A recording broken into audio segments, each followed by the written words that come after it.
Mishki here, joining the GL world to pitch my new podcast, which now comes out twice a week, Wednesdays and Fridays. The show features an extraordinary array of exotic circus performers, forgotten Hollywood starlets, reclusive Fortune 500 CEOs, professional taxidermists. Wait a minute, that's a different promo. Where's the promo for GLers? Here it is. Let's try this again. Mishki here, pitching my new podcast. We're out of time? Could I do it again? Searching for a romantic summer getaway? Escape with Rich Girl Summer, the new Audible original from Lily Chu. The exquisitely talented Philippa Sue, returning to narrate her 5th Lily Chu title. This time, Philippa is joined by her real-life husband, Stephen Pasquale. Set in Toronto's wealthy cottage country, aka the Hamptons of Canada, Rich Girl Summer follows the story of Valerie, a down-on-her-luck event planner posing as a socialite's long-lost daughter, while piecing together the secrets surrounding a mysterious family and falling deeper and deeper in love with the impossibly hard-to-read and infuriatingly handsome family assistant, Nico.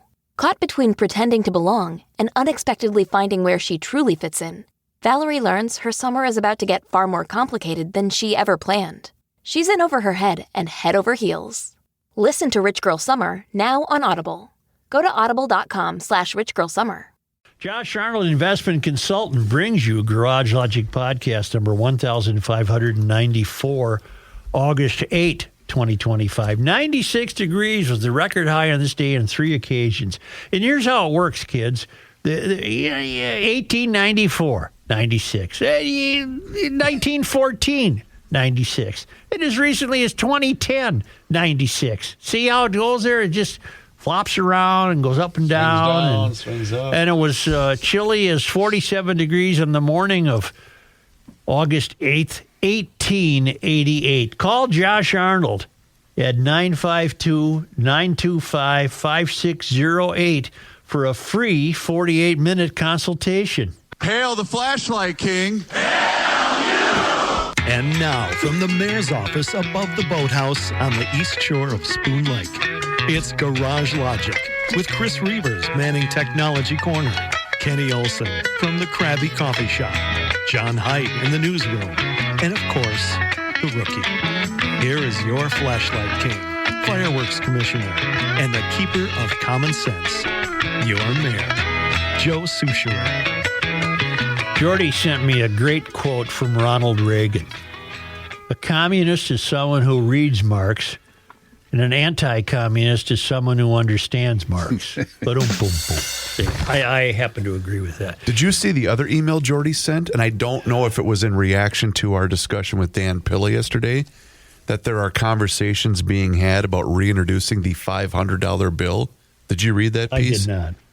It's Well, why would we have I didn't know we ever had a $500 bill. Apparently we did way back when, and the thought is in somehow to, I can't remember, but the point is it plays exactly into everything Dan was talking about why we're in this mess to begin with. Dan is polarizing. I got emails who think he's the greatest thing since sliced bread, and others who thought he had his facts wrong. Okay. He's an interesting cat, and he knows a lot of stuff. He knows a lot more than we do. Yeah. May I interject one thing about the $500 bill? Because I saw this the other day. That actually is a bill being introduced by Paul Gosar, the, let's call him eccentric or crazy congressman. And he wants to introduce the $500 bill because he wants to put Donald Trump's picture on it. So that's the story there. Hold on, I got you.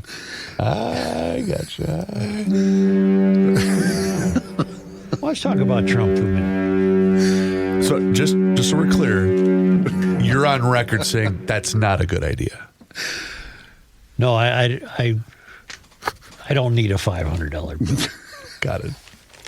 It's a pain in the ass to try to cash a $50 bill. It is. You're right. Yeah. How would you like to go buy a six-pack of beer, and all you got's a $500 beer? That's all I got. $500 bill. You know what you have to do? Buy $500 worth of beer. John, I know you have this in the news, but I Yes. need to get it off my chest. Sure. The U.S. Air Force said yesterday it would deny all transgender service members who have served between 15 and 18 years the option to retire early and would instead separate them without retirement benefits. The move means that transgender service members will now be faced with the choice of either taking a lump sum payment offered to junior troops or be removed from the service. Well, that really isn't much of an option. No. You either take the money and leave, or you don't take the money and leave. Yeah. Or you get the "We wish him the best in the future" message from. Okay, from the Air Force. I think transgenderism is an affectation of our modern culture. I'm not terribly interested in it. Well, I'm not interested in it at all. But for God's sake, if you're transgender and you serve between 15 and 18 years, you get your money. Yeah. It's that simple. Now, the new policy is no transgenders serving in the military. I personally have no problem with that. That's a Trump and Hegseth dictum. There'll be no trans people, you got to look for a different gig. You're not wanted in the military. I can live with that. But for God's sake, what's the point of telling these transgender service members who've already served, you're leaving and you ain't getting any money? Yeah. Or you're leaving and we'll give you a one-time payment that we would give someone junior to you leaving. B as in B, S as in S. Doesn't really seem fair, does it? No, it's... Well, and what this is doing, all this is doing is giving red meat to the people that make it their life's mission in the political class to complain about transgender rights. All you're doing is giving them ammunition. And the other side, ammunition to point out how cruel Trump is. No, I get, yes, Yeah. sorry, yes. Yeah, they're both sides. An Air Force spokesperson told the Associated Press that all those service members with 15 to 18 years of honorable service were permitted to apply for an exception to policy. None of the exceptions to policy were approved. About a dozen service members had been prematurely notified that they would be able to retire before that decision was reversed, according to the spokesperson, who, of course, wouldn't be identified. All transgender members of the Air Force are being separated from the service under the Trump administration's policies. Well, maybe like most things that have been shockingly ridiculous, maybe this will also get rectified. We've had many significant developments that stunned people, like taking books out of libraries, and maybe this will get changed. If you served honorably as a trans member of the service, you sure as hell deserve what you should get if you were anybody else leaving after 15 to 18 years. It's a shame, though, if you have to wait until it's reported for them to change their, their plan. I get it. Yeah. It's unnecessarily. Let's think of the right word, because words mean things. It's unnecessarily punishing. Is that the word? Cruel. Cruel, yeah. No, I think punishing is the right word, because these are people who have dutifully served their time and are entitled to these types of benefits. Yeah. I got that off my chest. All right. I just can't take it. There's no need for that kind of... I still haven't come up with the right words. You don't like punishing? Now, if you put in your time, you get your money. I don't care if you're trans or not trans. And again, it's distinct from the new policy. It's distinct from the new policy, which is no trans in the military. Okay, that's cool. I can live with that. Well, you should be grandfathered in. if you'd But already if you're served in your time. there and you've been flying missions and doing whatever the hell else you're doing for the Air Force, you get your money. Because you brought up a story of someone that was trans, Well, correct? there's been many. There was somebody who was a war hero, correct? Flew 35 flights or something, a transgender person. And I even understand the wisdom, perhaps, of not allowing trans people in the military. And by the sound of it, it sounds like the military has been lucky with the trans people they did get to serve over the last 15 to 18 years. I'm unaware of it ever being reported that there was some tremendous battlefield foul-up because of a transgender person. Well, because you're still held, even though you're transgender, you're still held to the same admission standards, correct? Yeah, anyway, it's wrong. They should get their money. I bet they will. Like John says, now that it's reported, I can't be the only one who thinks this is absurd. Well, we're talking a pretty significant lawsuit, aren't we?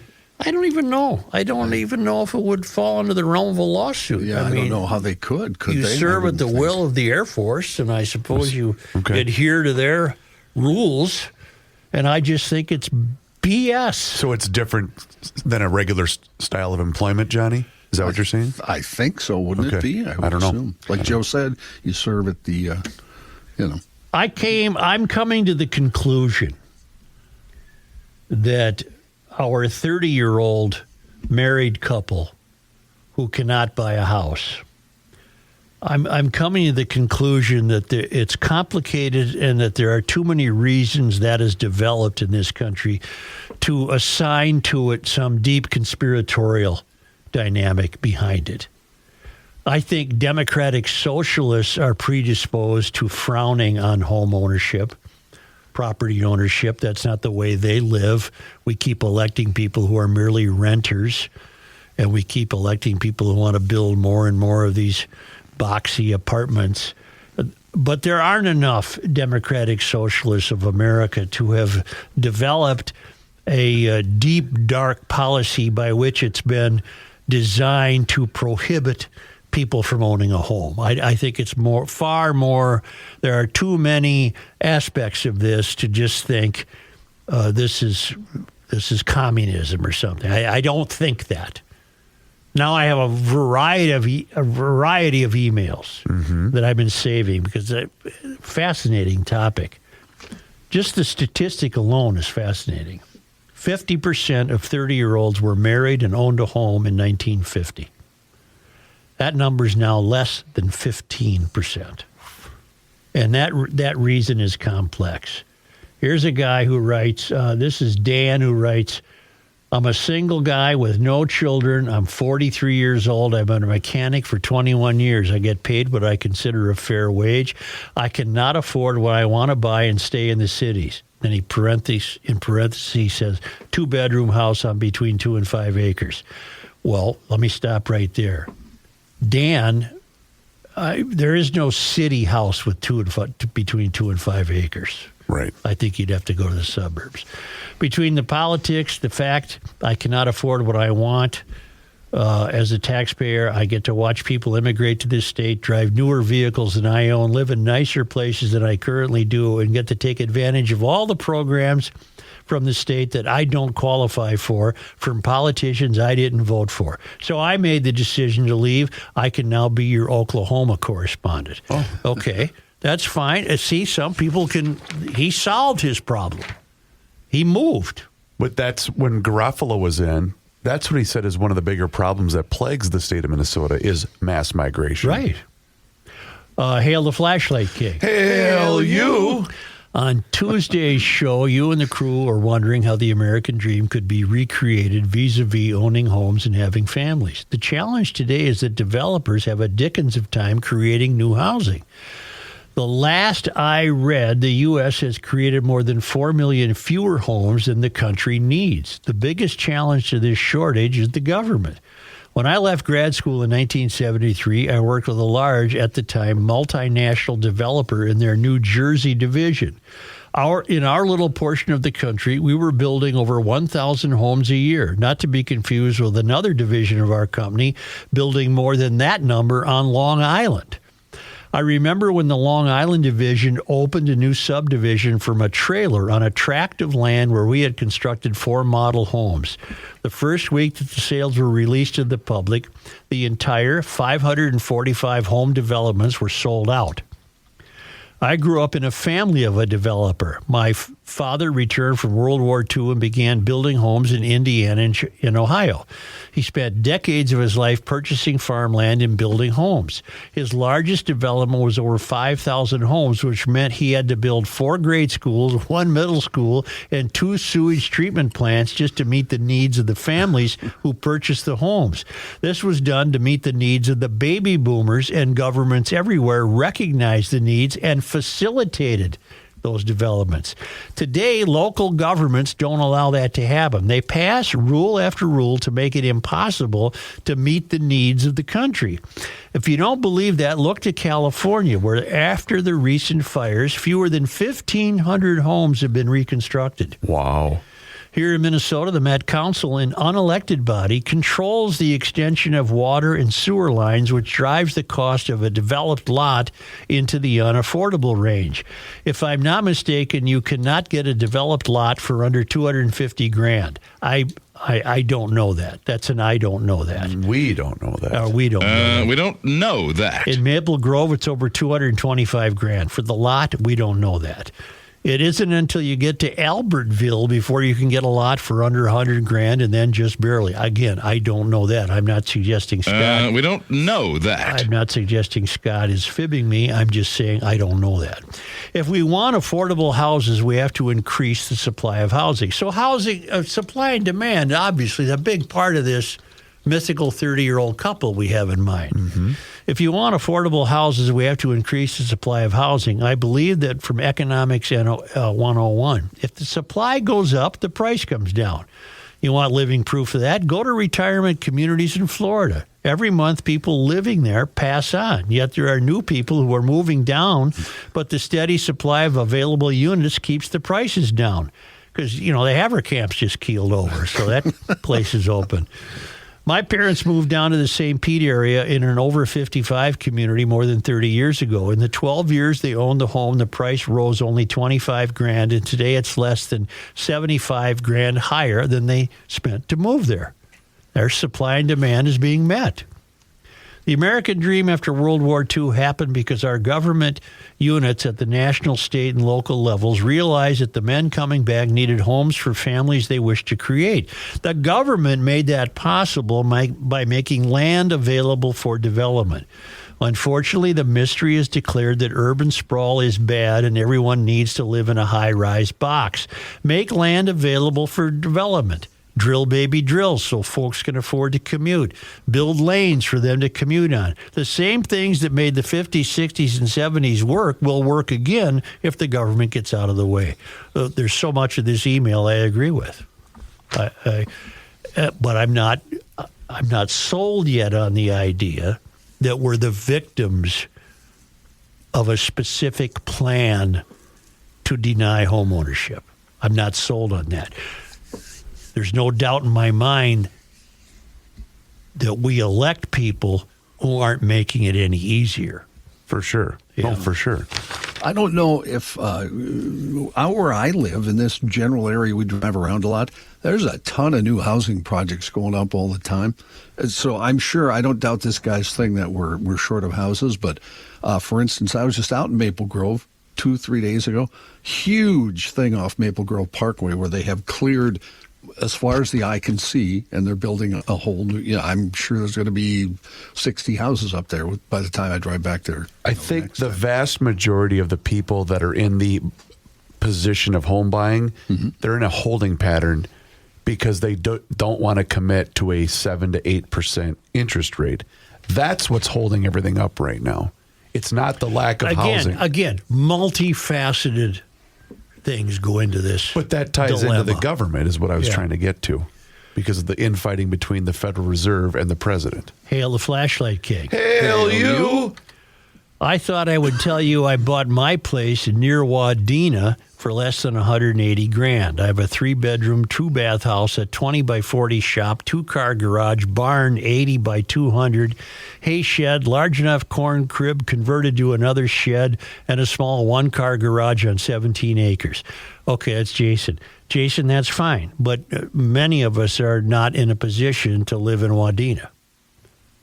I mean, in theory, I could, because I could do the show from anywhere. You probably could. I could do it from Anguilla, where we're number one. Do you bet they have a post office up there in Wadena? I doubt it, the way the post office is going. Now, that's a great solution, but that's going to take a certain person to have that solution, right? Yes. That was the correct use of throwing in the word right. Right? Right. Charles writes, it's a simple supply and demand causing home prices to increase. I did the math. There were 133 million more people in the U.S. in 1924 compared to 1971.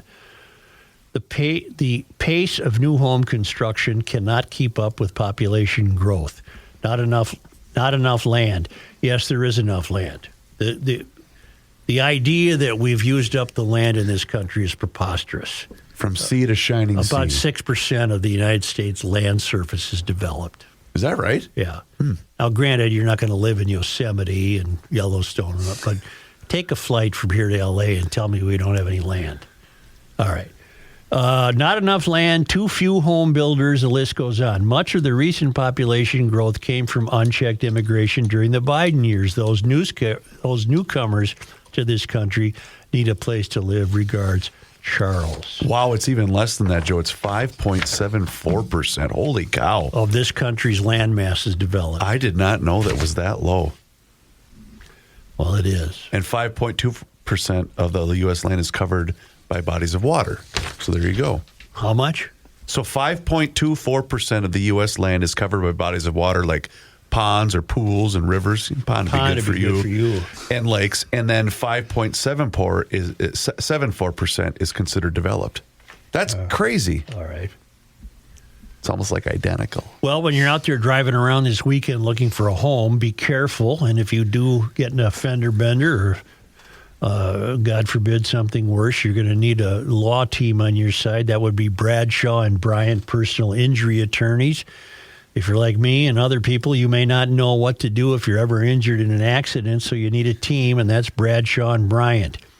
Mike Bryant and his team will explain your rights and they'll represent you, and they'll get you through that tough time. Mike has been a recognized super lawyer for many years, recognized by Minnesota Law and Politics, which is the Bible on such matters. I hope you're never in an accident, but if you are, call Bradshaw and Bryant at 800-770-7008 or go to minnesotapersonalinjury.com. Your case evaluation will be absolutely free of charge. And Bradshaw and Bryant does not want you to be part of the problem.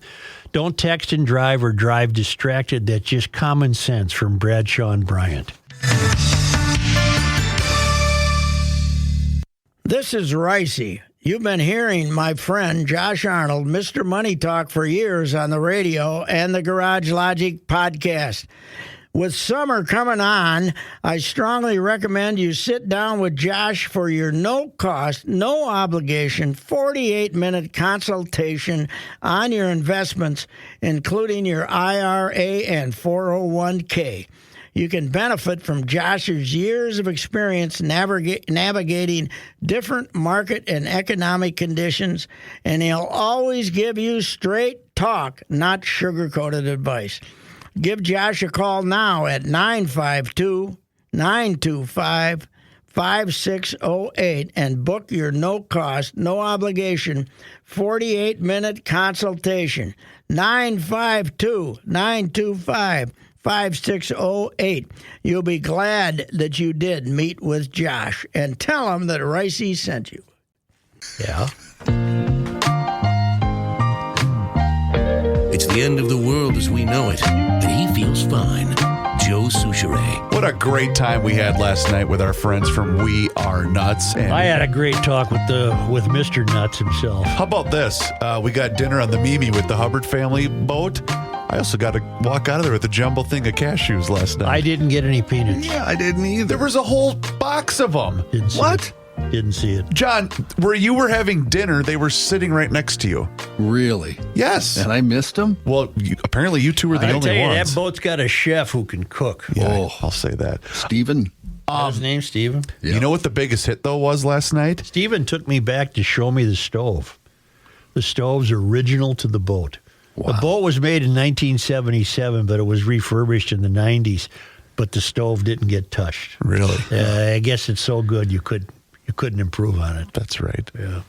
WeAreNutsMN.com. Oh yeah, the nuts. But the biggest hit last night of all of the sampler pack that Michael brought with him on board was the hot snack mix. All right. Which was very, very good. Stuff. Yeah. The cashews got to work out once I got home. However, but you should go online to WeAreNutsMN.com and see every single snack that they have to offer.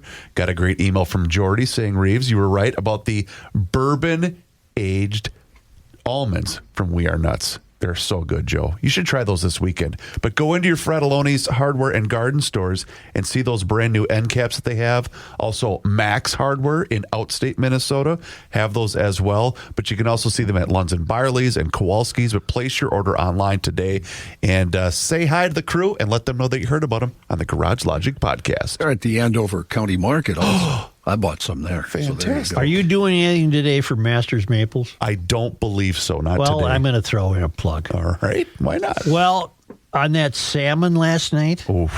would that have tasted good to put just a dab of the Glaze. syrup Just on a there? tab. Just a tab. I was bit. thinking of that. Yeah, it would have been very, very good. I met Mr. and Mrs. Syrup. Yes, Mr. and Mrs. Masters Maples last night. yeah. Great people. He drove all the way back to Grand Rapids last night after they know. got off the boat. Can't imagine. Yeah. Greetings, Joel. Your discussion about the demise of the middle class, specifically skyrocketing home prices, resonated. Allow me to share an example from my Mendota Heights neighborhood. Note that, as always, I provide the disclaimer that the plural of anecdote isn't data. But I have seen this pattern repeated over and over. My wife and I have lived in the Friendly Hills neighborhood for nearly 11 years. For most of those, we had a hoarder home next door. The owner was nice enough, if a little off balance. Her home was packed floor to rafters with junk, including toxic chemicals left over from her deceased husband's HVAC business. We learned that she was without running water the last couple years of her life. Upon her demise, a flipper bought her home for $250,000 cash. Let that sink in. The home I described above went for $250,000, likely sight unseen. The flipper gave the home a lick and a promise. We watched as a new roof was installed over rotted wood. Ancient shake shingles were power washed and hastily painted. A cosmetic makeover was given to the interior. The flipper then sold the home for more than $400,000 to a young couple. Not long after, we saw a handyman neighbor at the home. We asked why. He told us that a window spontaneously fell from its frame. Since they moved in, we have watched an endless parade of maintenance companies visiting the home for various issues. The driveway remains a rotted mess, a mixture of muddy ruts and gravel. They were apparently given a $5,000 allowance to replace the driveway and garage floor, but that's a pittance compared to what that project would cost. In a normal world, that home would have cost maybe $100,000 and the owners could have fixed it up over time. But how does someone turn down a cash offer of $250,000 for a trash heap?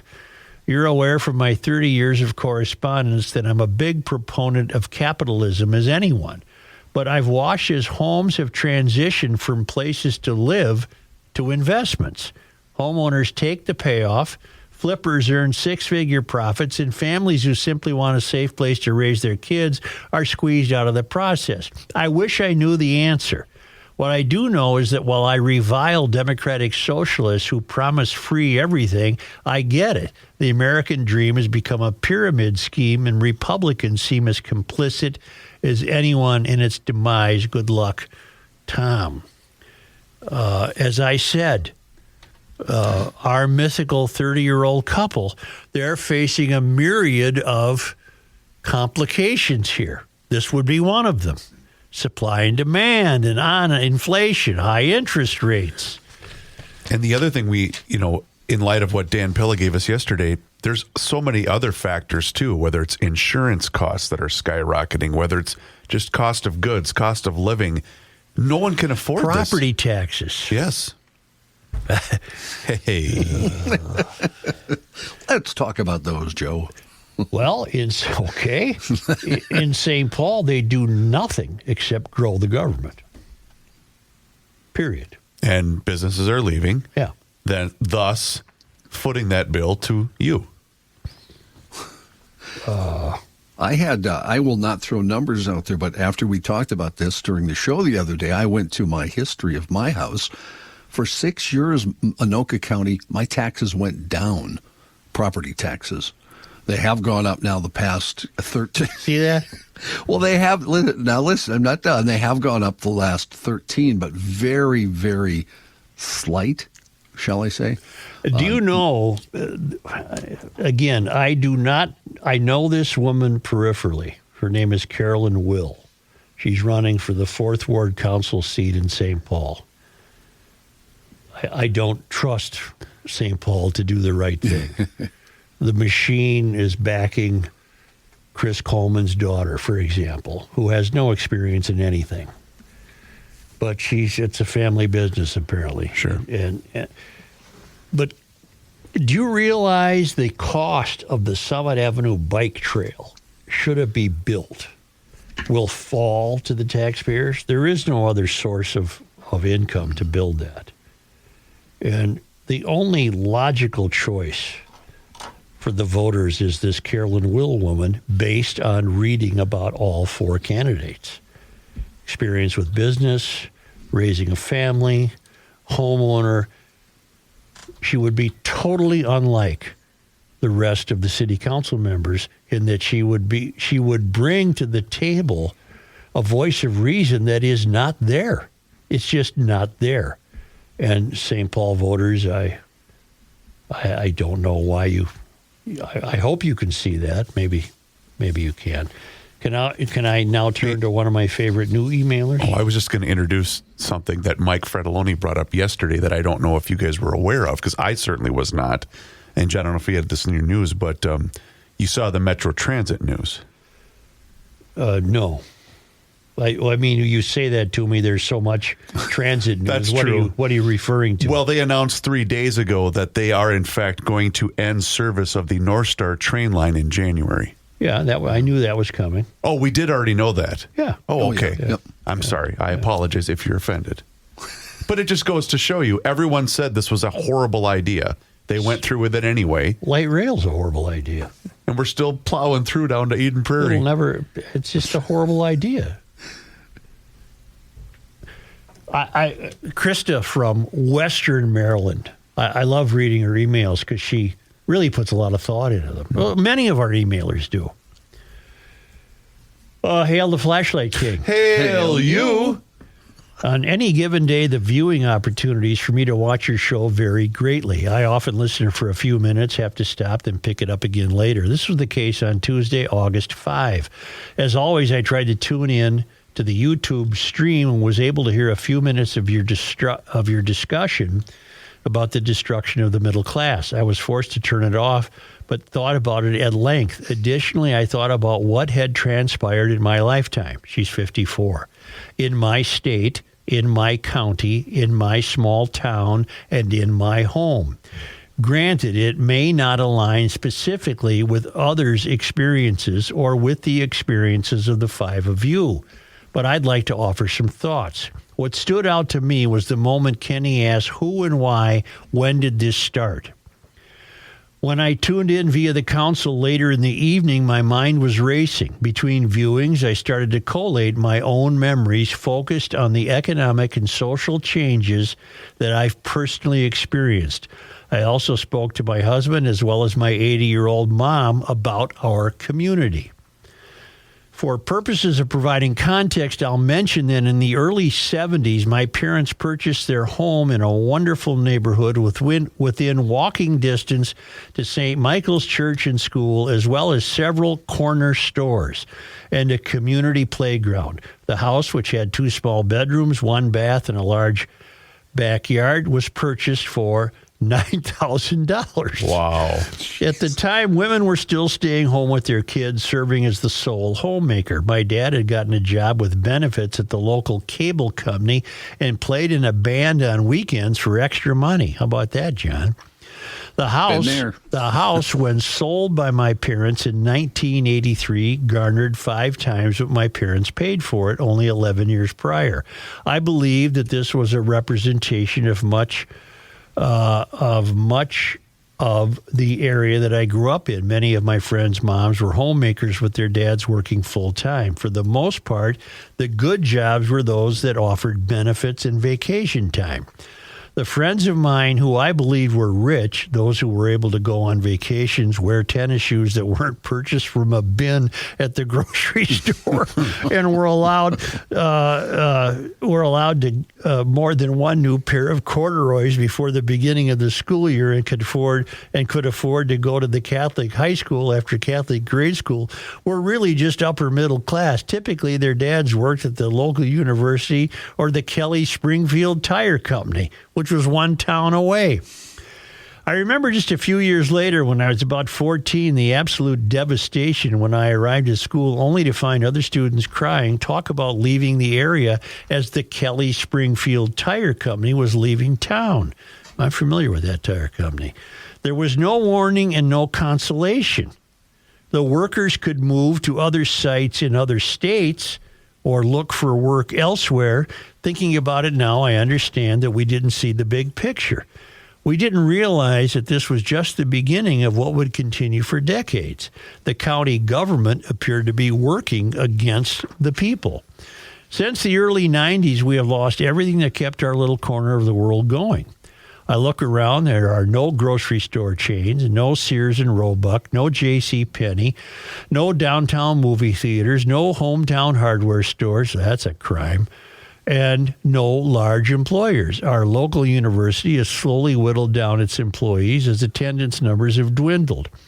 In order to have dinner at a popular restaurant chain, we have to drive at least an hour and a half.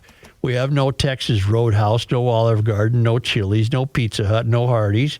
We've lost our fraternal organizations like the Eagles, the VFW, and the Moose. We've managed to retain our American Legion and our Elks Lodge. Granted, we have a handful of pizza shops and a handful of liquor stores. We have at least 6 churches and 6 bars. What we don't have are enough jobs. Our children, if seeking the American dream, have little choice but to move away. 2 kids that I used to have are living a couple of hours away because the jobs are in those cities with the tallest buildings. That brings me to another point. You discussed at length the 30-year-olds who are no longer part of the home-owning crowd. I would proffer that this is not always the choice or the fault of the 30-year-old. My 30-year-old doesn't want to be a renter.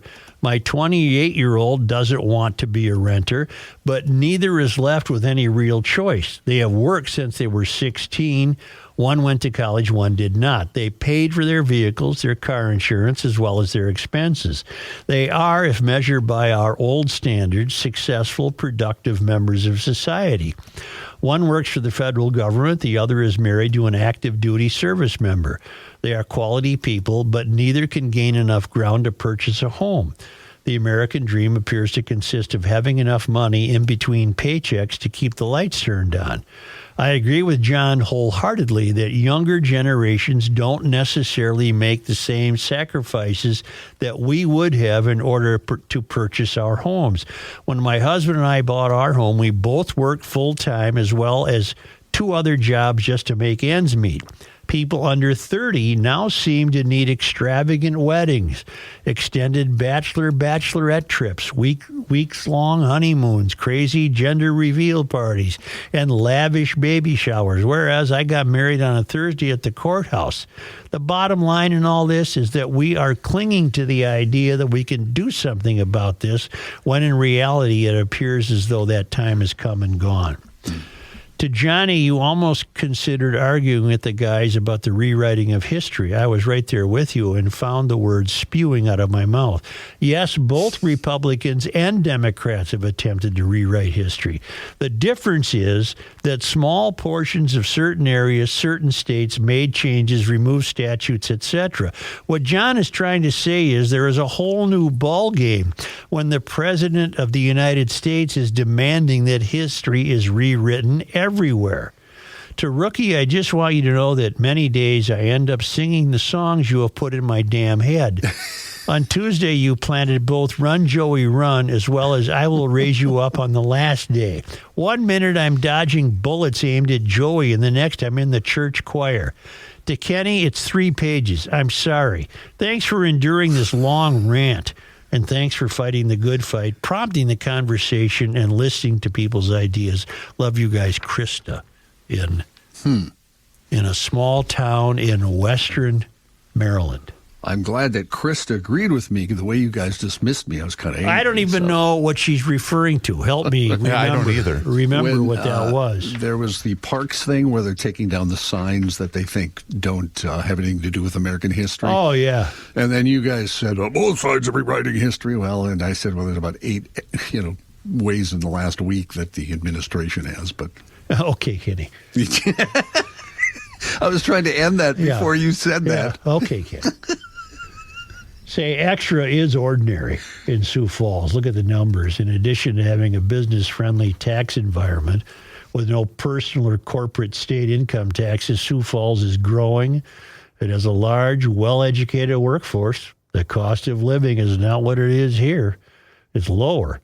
And with a central location, they got an airport and everything, With a central location and developed industrial parks, so is the cost of doing business. Contact the Sioux Falls Development Foundation to connect with the tools and resources to stop searching for a perfect business site and start growing in Sioux Falls, rated best small city for business and careers by Forbes magazine. I find this one important because it tells me you could get a loan there. Sioux Falls ranks first in the nation. I'm sure it's prorated based on population. I would think so. Sioux Falls ranks first in the nation for total bank assets with $3.5 trillion FDIC. Doesn't that sound intriguing? No inheritance tax, no limits to what your business can achieve. Find out everything you need to know at SiouxFallsDevelopment.com.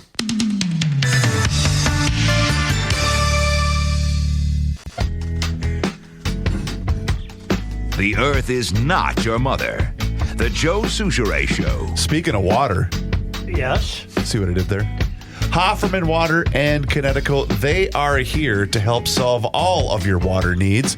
They have done that with me in not one but 2 separate homes, and they do make an amazing difference in the quality of your water. And right now, it's fair season, and Hofferman Water and Connecticut are all over the place.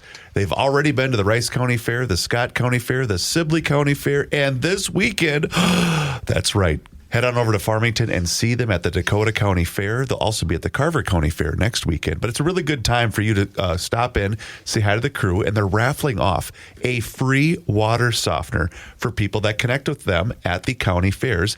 And they also have a great deal going on to upgrade to a new Premier Series water softener. It's their top-of-the-line water softener, by the way. And you're also going to get a free reverse osmosis system. So stop by the county fair booths, or you can give them a call directly and talk with their certified water treatment experts that are on the staff and that are also on sale right now. 612-895-2440, or also visit their website, which is hoffermanwater.com. Either way, you can get that appointment scheduled and have them come up for that free water analysis. Once again, 612-895-2440, or visit hoffermanwater.com. Hofferman Water has been proudly serving the state of Minnesota for over 50 years. Please do me a favor and mention that you heard about them on the Garage Logic podcast. Here's John Haidt. Thank you, Joe. This news brought to you by North American Banking Company. A woman who was allegedly on her phone when she severely injured a state trooper in a southwestern Minnesota crash earlier this year has now been officially charged. 63-year-old Teresa Ann Baer is facing 1 count of criminal vehicular operation. This all happened back in April. A Minnesota state trooper was helping with a crash reconstruction on Interstate 90 in Nobles County when he requested help from Nobles County deputies to close the interstate for scene mapping. At about 4:33, the trooper heard that a squad car had been hit and responded to the scene.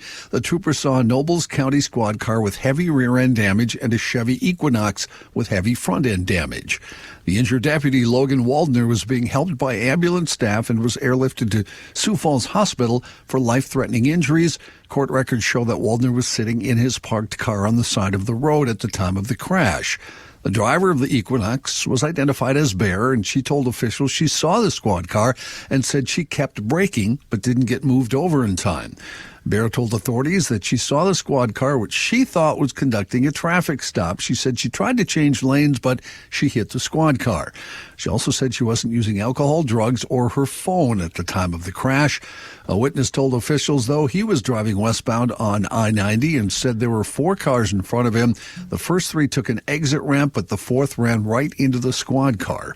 Witness said he did not remember seeing any brake lights on that car. At a later date, law enforcement acquired info from a phone provider that Baer had been on her phone at the time of the crash. Court records show that in an interview, the woman Baer had been talking with on the phone said that while they were talking, she heard a loud noise and then Baer stopped responding. Analysis of the Equinox noted she was going 83 miles an hour right before the crash and only started to slow 1 second before impact. Waldner was diagnosed with a severe traumatic brain injury and suffered multiple strokes as well as hemorrhaging on the brain. Court records state that Waldner is no longer in a coma, but he remains in the hospital. Okay, stop right there. Yes. It's legal to talk on the phone if you're not holding the phone. Hands-free. Yep. That's correct. And according to the complaint, they are not sure at this point, unclear if she was physically holding her phone or on Bluetooth. Because how far back do you have to go before you have a car that doesn't have Bluetooth? True. Yeah, true, that's a good point. But I see people all the time, even in new cars, holding the phone up to their ear. So do I. And I'm wondering, why don't you plug your bleeping phone into the dash? It charges the phone while you're doing this, and you can still communicate. And then you don't touch the damn thing. Exactly. Joe, that's because there's too many people that don't give a damn. That's the problem. And that's Okay. with just the insane amount of construction we're dealing with. Yeah. It amazes me how many people don't let that bother them. I'm still going to text as I'm driving through this construction zone. Well, 94 is the worst. Lock that broad up. Star Tribune reporting lawyers for former Senator Justin Eichhorn arguing in U.S. District Court that statements made by the U.S. Attorney's Office show he's only being federally prosecuted for allegedly soliciting a minor for sex because he was a politician. Magistrate Judge Shannon Elkins allowed Eichhorn's lawyer, Charles Hawkins, to pursue that line of questioning during testimony by a Bloomington Police Department officer and the FBI special agent currently in charge of Eichhorn's case. The judge did not make a ruling on another argument that Eichhorn's lawyers made, which is they need the identity of the undercover police officer who posted her photo in an online sex ad to which Eichhorn responded. Hawkins said that Eichhorn told the undercover agent, quote, "You look in your 20s," after seeing her picture. Hawkins argued that they need to subpoena the officer so she can testify under oath about her age because it could show Eichhorn's belief was that she was in her 20s.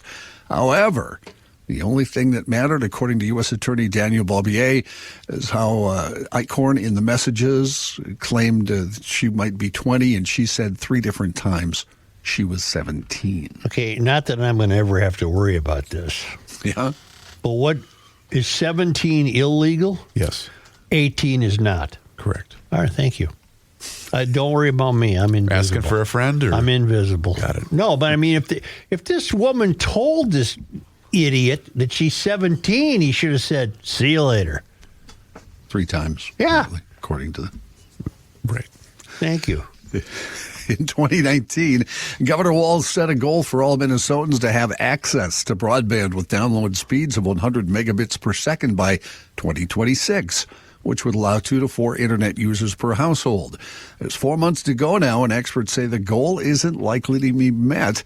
A lot of stakeholders say one of the reasons broadband internet access remains limited in Minnesota is because of federal dollars from the Broadband Equity, Access, and Deployment Program, otherwise known as BEAD. Those funds right now are being held up by the federal government.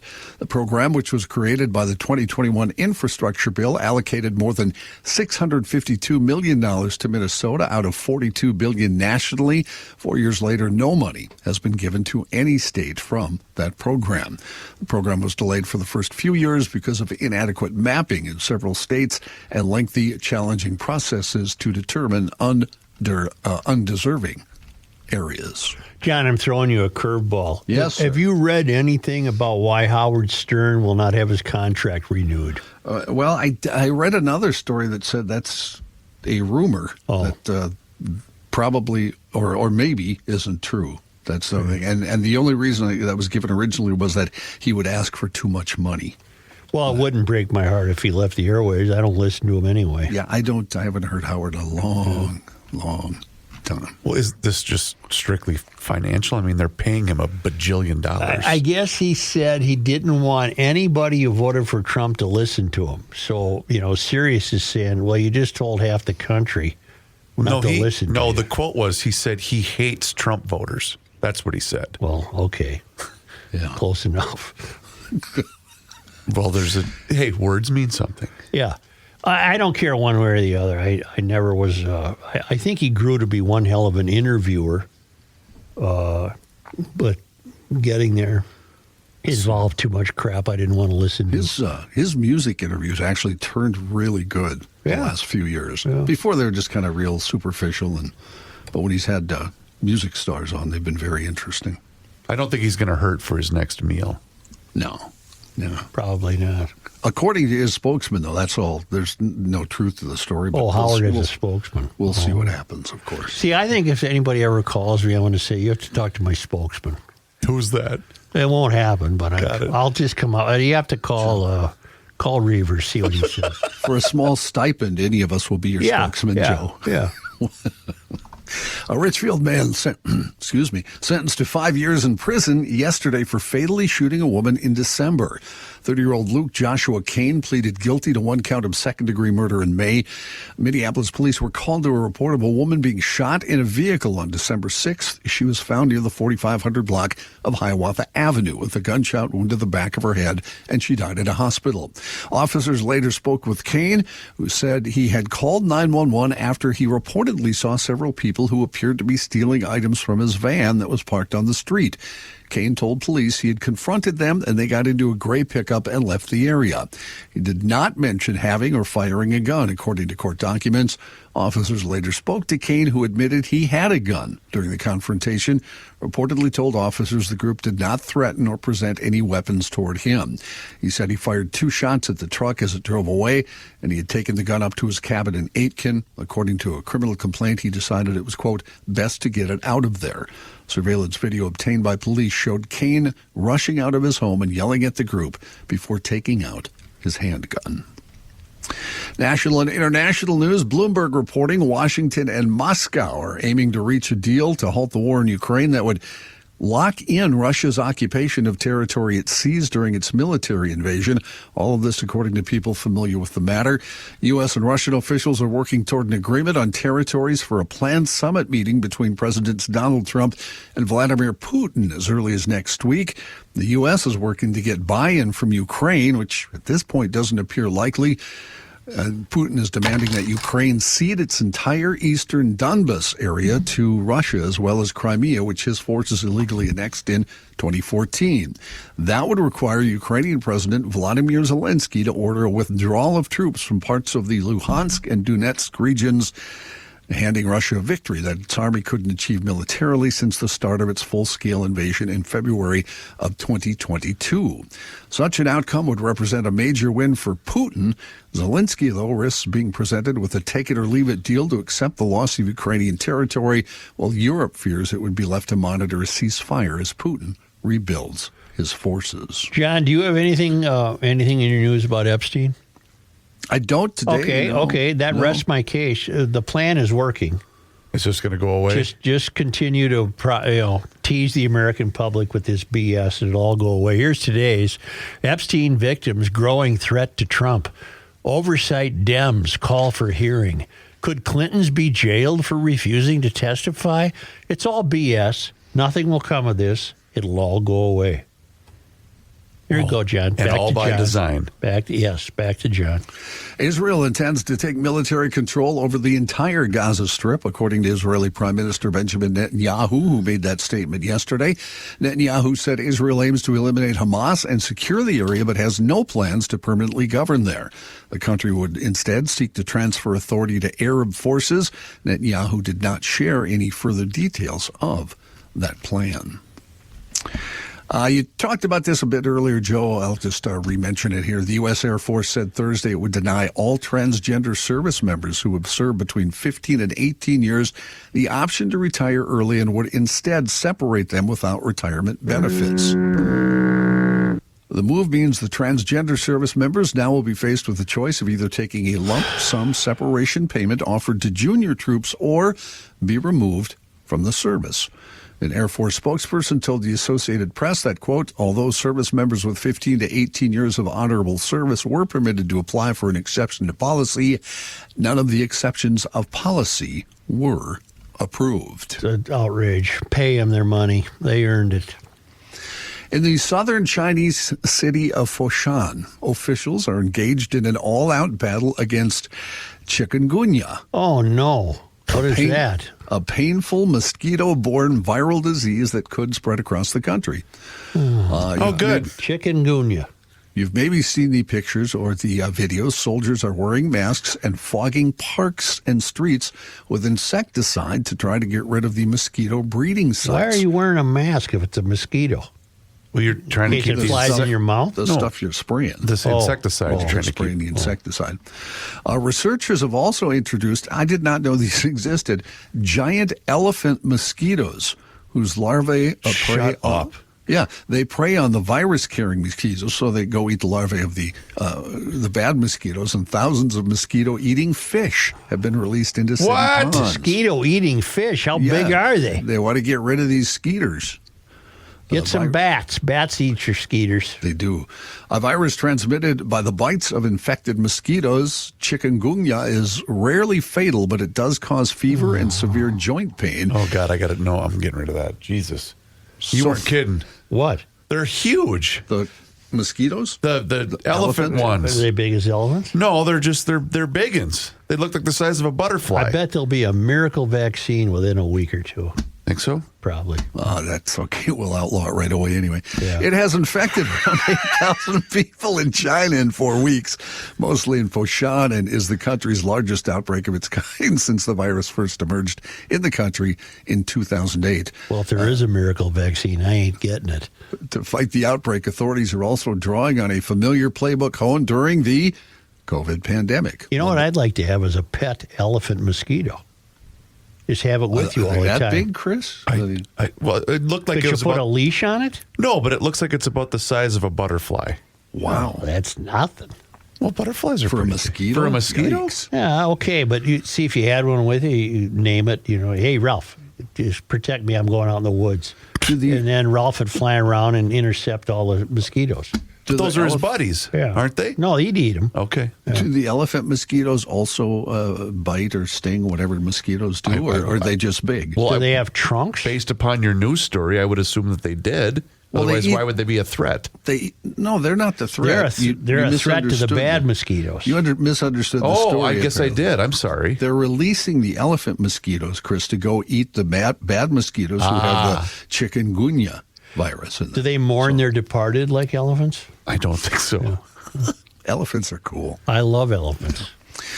Ultra-processed foods make up the majority of Americans' caloric intake, according to a study released yesterday by the Centers for Disease Control and Prevention. That would be about 55% of caloric intake of Americans. Well, the agency has surveyed Americans' nutrition since the 60s. The latest report is the first to analyze ultra-processed food consumption. That term was coined in 2009, and it's been linked to a variety of health problems, including obesity, type 2 diabetes, and heart disease. There's no universally accepted definition. The report uses a framework that describes ultra-processed foods as industrial creations with few, if any, whole foods. That would be sandwiches, including burgers, hot dogs, peanut butter, and jelly. They are Americans' top source, followed by baked goods, salty snacks like chips, and sugary drinks. Those are all processed, you're saying? Correct, All yes. right. All right. Kids and people from lower income brackets consume especially high levels of ultra-processed foods, although rates have declined just a tiny bit over the past 10 years. I'm surprised. One of the kids I used to have is very health conscious, and she allows her kids to drink pop. I wouldn't. And I constantly tell those brats, don't be drinking that pop. Get rid of that coal pop. But they just keep doing it. And her excuse is, they just take a sip or two. Well, then don't buy it. You're wasting it. I love these stories. I know you guys are bored by them, but I'm sorry. The cataclysmic eruption of Mount Vesuvius, remember, we've talked about this a lot of times. Sure. Obliterated Pompeii back in the year 79. But apparently now, new research is finding the Roman city did not remain a lifeless disaster zone for long. According to new research published in the E-Journal of the Excavations of Pompeii. I love that. Yeah. A handful of survivors, destitute wanderers, and treasure hunters continued to call the ruins home for decades. Pompeii's decimation remains one of history's most famous natural disasters. At least 20,000 residents lived in the economic hub prior to the huge earthquakes and volcanic eruption that famously destroyed that city. After the devastation, the city was reduced to a wasteland of smoldering rubble buried in ash. The exact death toll will never be known, but archaeologists have tallied around 1,300 victims so far in excavations. Thousands more are assumed to have died while fleeing. The Emperor Titus attempted but failed to revive Pompeii and its sibling town, Herculaneum, soon after the catastrophe. New findings show that the Mount Vesuvius eruption didn't prevent people from coming back once the dust had settled. Don't they keep finding people, watching TV or something? They're frozen in time. And Yep. And remember last year they found the big fresco on the wall. Fresco? Yeah. How about fresca? No, and they fresco, find people leaning on their elbow on a couch, waiting for the game to start. What were the people of Pompeii watching on TV back then? Soccer, probably. And this story, I don't know. This story is this. Well, this is your last story. Okay, this is my last story, Yeah. so it's a good one to finish with. Yeah. A zoo in Denmark. I don't like zoos. You hate zoos. I don't like zoos. Is asking pet owners to donate their animal companions. Come on. Well, wait now. Yeah. Guinea pigs, rabbits, chickens, and even small horses to feed to its predators. Sure. Throw that horse in there. Let's see what they eat. Our little doggy. Well, it's about Sally, get your pony. We're going to the zoo. Take him to the zoo so that the big animals can tigers could devour it. Yeah. You can stay and watch, honey. Oh, look how happy he is. In a Facebook post, the Aalborg Zoo noted it welcomed animals that, regardless of circumstance, might be nearing the end of their lives. Boy, I got a Siamese cat I'd like to get rid of. What'd you do with my rabbit, Mom? I don't know what happened to it. No, what'd you do with it? I took it to the zoo. These animals would be, quote, gently euthanized by trained employees and then used as food for the zoo's predators. No. See, that's wrong. Throw them in there live. Like they let the animals pretend they're actually getting them. Give them a fair shot. That's right. The rabbit escapes, he gets a new home. They do. It's like a game show. Yeah. The zoo does have many predators. They have European lynx there. They have lions. They have tigers. The donations would help the zoo mimic the natural food chain, according to the zoo. The post linked to the zoo's website, which described the process for donating horses as food. For horses, certain conditions have to be met, including the horse not having recently been treated for any illness. The zoo also accepts chickens, rabbits, and guinea pigs during weekdays. That's fantastic. Until I'm told otherwise, there's still a great sale taking place at EcoFun Motorsports in Forest Lake / Columbus. You know where it is. It's right on 97, immediately west of the Interstate 35. Take a few roundabouts and bing, bang, boom, there you are. EcoFun Motorsports this is the biggest personal watercraft sale of the year, because if you buy a new watercraft, a jet ski or wave runner, these are Yamahas, you're getting the free Triton aluminum trailer. I think those are made in Minnesota. They're a fantastic trailer. No extra cost for the trailer. No catch. You buy the Wave Runner or the jet ski. You're hauling it away on the trailer. The selection is still good. There's still summer left. Look at the forecast. You need a little financial flexibility. EcoFund has you covered with excellent financing options available on all units currently in stock. And don't forget, EcoFund is the electric bike capital of the world. Great scooter selection. I just got a new scooter this summer. Motorcycles, youth recreational gas-powered stuff. It's really fun. Helmets, apparel, side-by-sides, 4x4s, you name it. It's really the most fun store you'll ever attend. There's also an EcoFund in Burnsville on the Service Road of Life near County Road 42. But stop by, take a look. Maybe leave with a personal watercraft on a trailer that you're not going to be paying for. It's in Forest Lake / Columbus on 97, just west of 35, and in Burnsville on the Service Road of Life near County Road 42, and a really great website, ecofundmotorsports.com.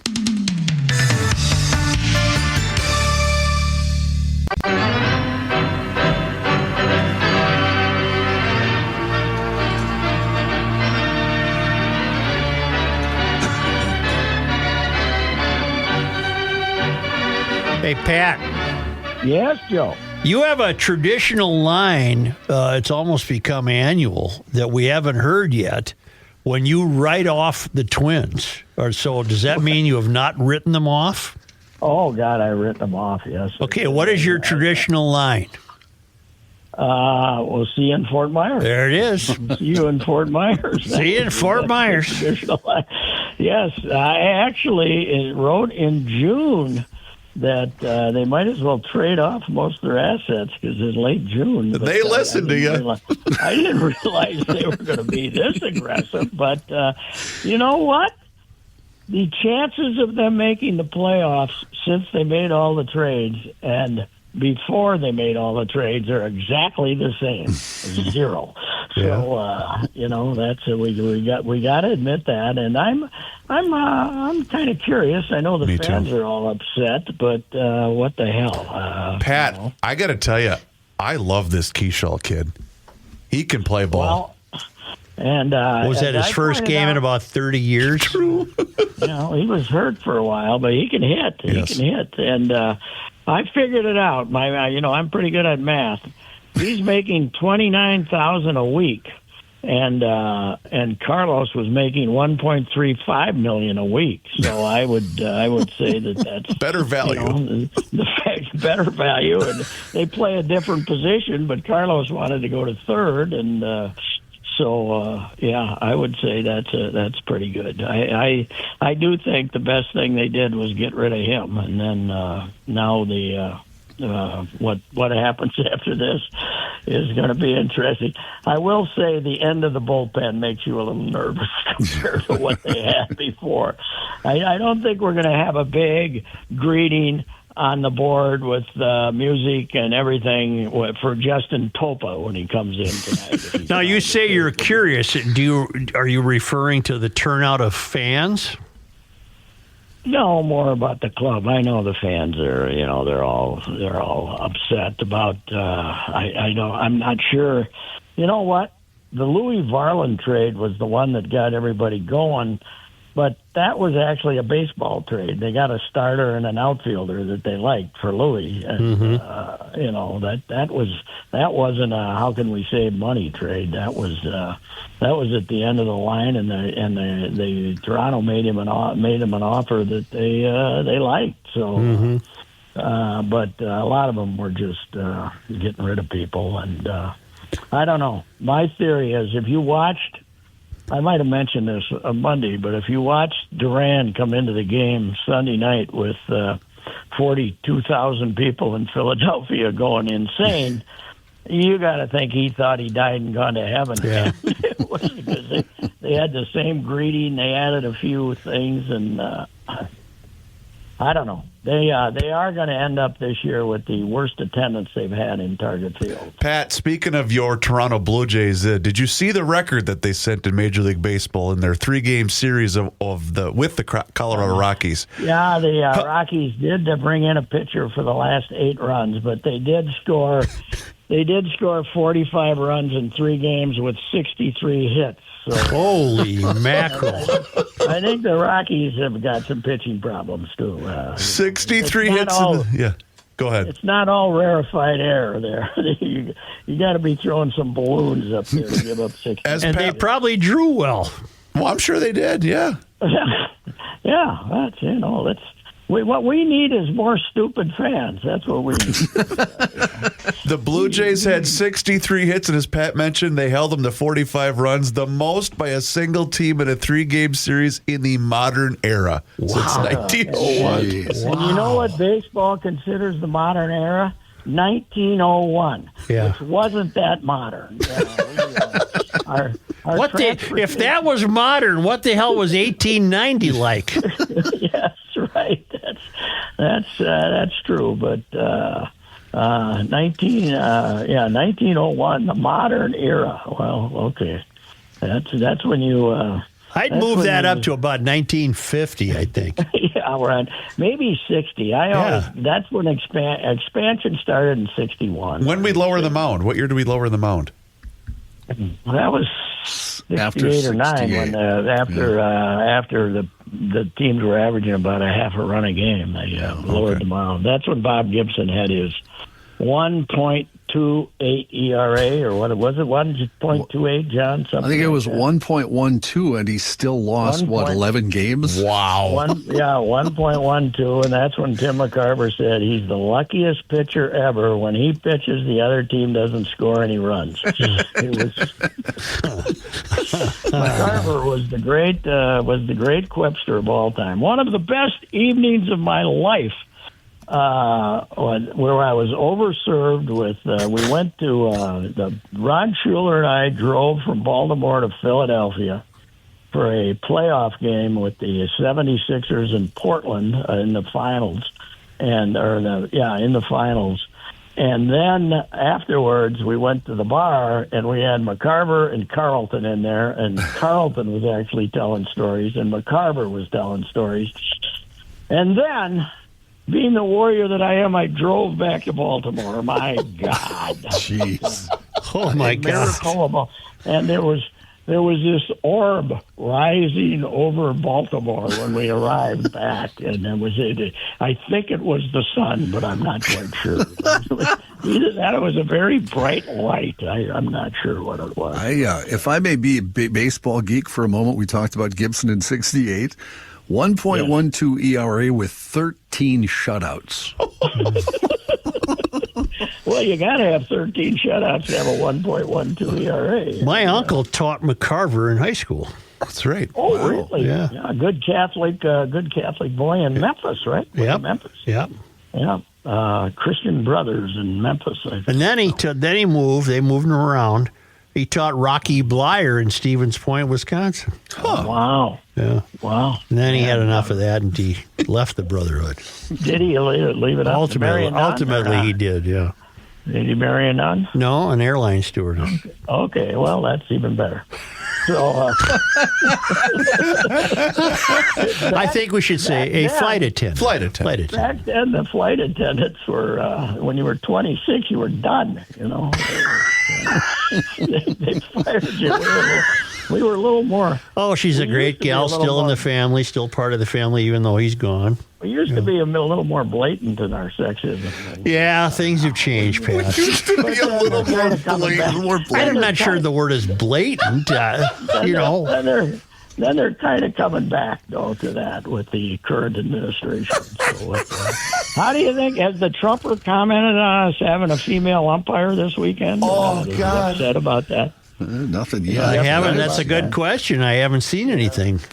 Mm-hmm. No, but Pat, I did say this to the guys earlier that the Babylon Bee is reporting that the first female umpire is mad and ejected a player for something he did in her dream last night. Hey, I got to ask you, really, I mean, I hate to bring it up, but what is this phenomenon of people throwing dildos on the court during WNBA games? Where did this come from? I don't know, but or what? But it's not. Do they think it's funny? Or yes, what? and most like Cheryl Reeves went on a tirade and said, "This ain't. You know what? This ain't funny." No, I don't. But does some guy come and think it's? Is that why he comes to do that? I don't know. I don't believe it's just one person. I think it's catching on. Yeah. Have you seen Don Jr.'s tweet? Oh my God! Didn't he have the Trumper throw one off the roof of the White House? Roof of the White House. He has Dad throwing one off the roof onto a WNBA court. Isn't that classy? The President of the United States is on the roof of the White House throwing down the Wally. Yeah, and that Wally or whatever they're called. That's his comic thing that he did, right? I mean, it was funny. And three laughing faces. That Donald Jr. is just a genius, man. He's maybe we can have a legacy here. That would be a future president. Yeah, maybe he can be George Jr. So I'll take George Jr. I would too. Yeah, I'd have a parade for George Jr. Yeah. So. Well, anyway, Pat, you're going to... at the tilt, and hey, by the way, I was at the St. Cloud Rocks game last night, the end of the Northwoods League, and they were giving away thunder sticks, and people couldn't line up long enough to have it. What do you want a thunder stick for? You got to make noise. Yeah, but I mean, they were in a package, so they didn't even open them up. But you go home and you hit your kid in the head with them on there. What do you? What are they? You celebrate. Remember the?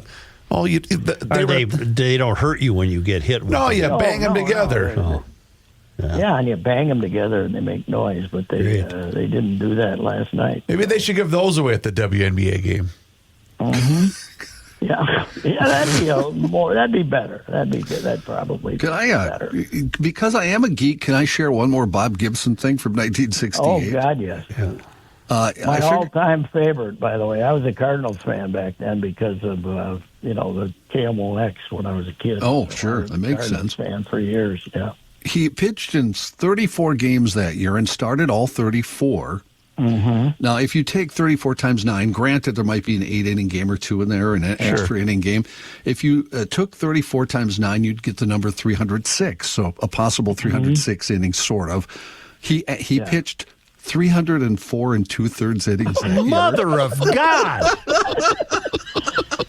So he had an extra. There's an extra there or something. But wow, I would think who was managing then? Red Cheney? Was Red Cheney? Keene, wasn't it Johnny Keene? Johnny Keene. I bet he didn't have the guts to even walk out to the mound with Gibson. Or he never had to. I was going to say, he probably said, if I take him out, we're going to lose. I mean, we always talk about Sandy and the rest of them, but obviously top 5 all time. Oh, 34 starts, I said, and 28 complete games that year. And in the off season, a Harlem Globetrot. So I didn't know that.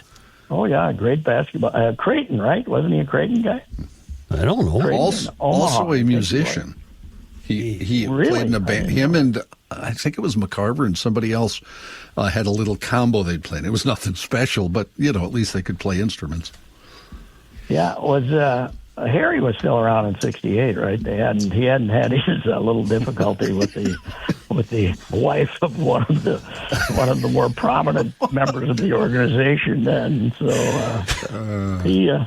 Harry was an open book. I was talking to him one night, and he was talking about how he was sneaking into this hotel to meet a young woman, and he got hit by a car walking across the street. And he said, he used to do it could be, it might be, it is a home run. And he said the guy who hit him said, it could be, it might be. It's Harry Carey, He knocked him up in the air, broke all his legs. Oh, God. And he never made it to the hotel room. Oh, he was determined. Yeah. Undefeated, boy. I'll talk to you Monday. All right, see you. Thank you. See you, Pat. Oh, my goodness.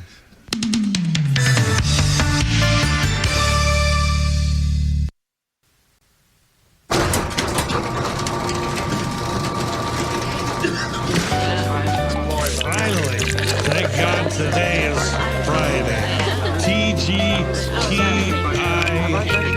Friday.